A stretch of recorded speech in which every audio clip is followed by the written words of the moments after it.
Good morning. Welcome to Charlotte's Tuesday Tax Tip. Today's question is, what travel expenses can be deducted from my tax return?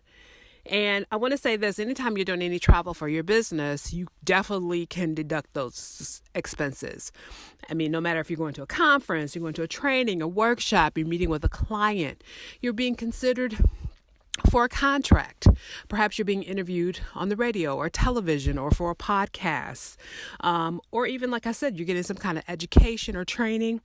Any fees associated, as well as the cost of attendance, as well as any of the travel expenses, you could definitely deduct. So like airfare, train fare, bus fare, rental car, mileage.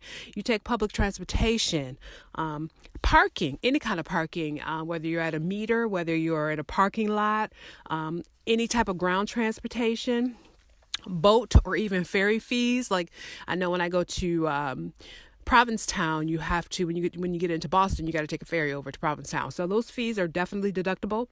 Any type of lodging, it could be hotel, motel, bread and breakfast, Airbnb, camping sites, if you use a dorm room, or even the hostel.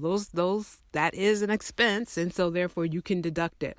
And then also for your meals on business days, you can deduct 50% of the cost or 50% of the money that you spent on meals that day. You can deduct that. And then there's this thing called per diem, which is part of a governmental kind of process where that also includes incidentals. You know, sometimes you might have to do dry cleaning, laundry.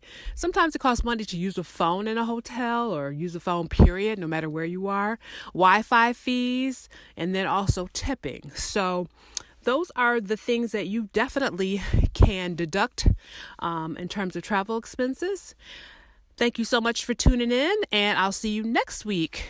Peace and prosperity.